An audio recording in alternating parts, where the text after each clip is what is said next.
All right, let's put on our detective hats today because we're about to investigate a linguistic mystery that trips up, well, pretty much everyone.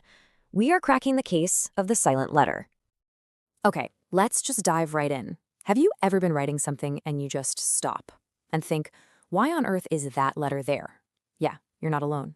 Words like night with its silent K or debt with its silent B, honestly, they can feel like they're just designed to be confusing.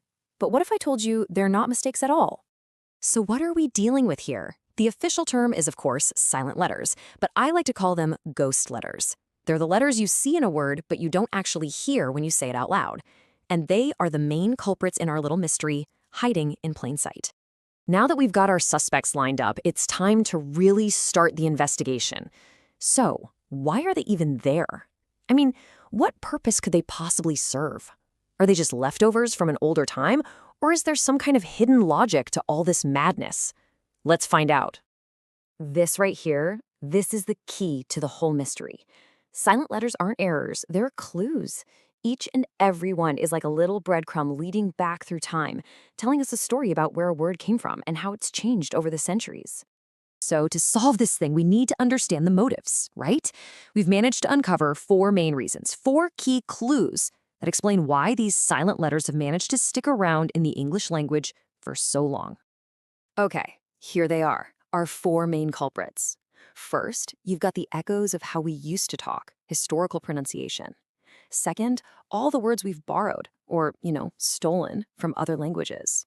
Third, the very practical need to tell the difference between words that sound the same. And fourth, their job in identifying entire word families. Let's dig into the evidence for each one. Our first clue takes us way back in time. So take the word night. Centuries ago, back in Old English, people actually said the K and the GH sound. That GH was this rough, kind of guttural sound from the back of your throat, almost like you're clearing it. Over time, our pronunciation got a lot simpler, but the spelling, it stayed the same, a fossil of how we used to speak.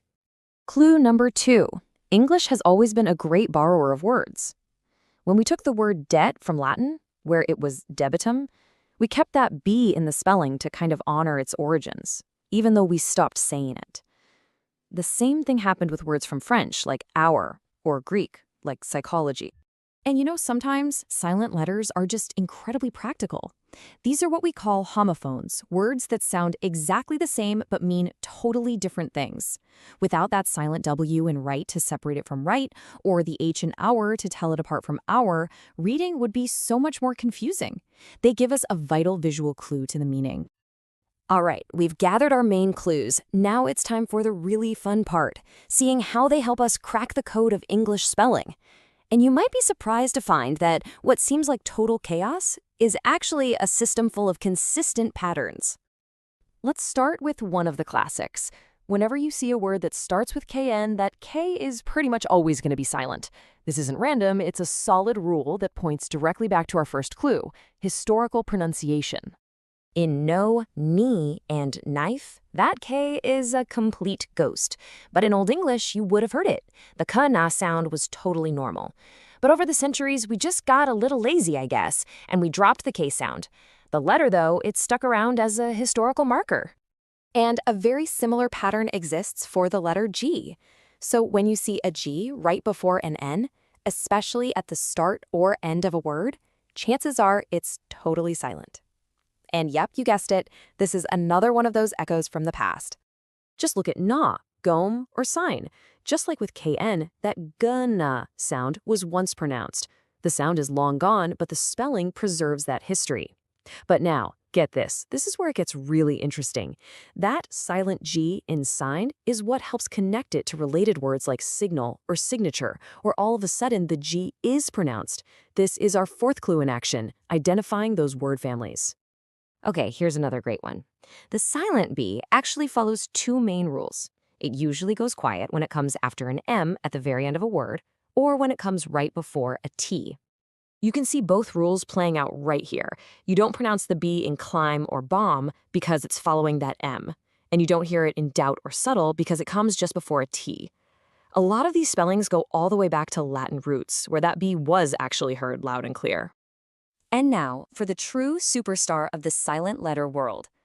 It's the one we all learned about in school, but maybe didn't realize was part of this much bigger mystery. I'm talking, of course, about the magic E. This letter might be silent, but it is an absolute powerhouse. Just watch this. It single-handedly changes hop into hope, kit into kite, and mad into maid. It's not just a placeholder. It's like a director on a movie set telling the vowel right before it to change its sound from short to long. It's one of the engines of English pronunciation. So, after cracking all these codes, we can really start to see that English spelling isn't just some random jumble of letters. It's more like a living museum. Every single word carries its own unique history right there in its spelling. I just love this way of thinking about it. They aren't mistakes at all. They are linguistic fossils. Every silent letter is a perfectly preserved remnant of a sound that was once spoken, a language we borrowed from, or a meaning that just needed to be a little bit clearer. So let's just quickly sum up what we figured out. Silent letters are doing a ton of work behind the scenes. They point to a word's origin, they stop us from getting confused between similar sounding words, they hold entire word families together, like how that G in sign connects it to signal. And, of course, they serve as these amazing echoes of the voices of our ancestors. So, the next time you see a silent letter, don't look at it as a mistake. See it for what it is, a fossil. Ask yourself, what story is this little letter trying to tell me? What secrets from the past are hiding in the words you write and speak every single day?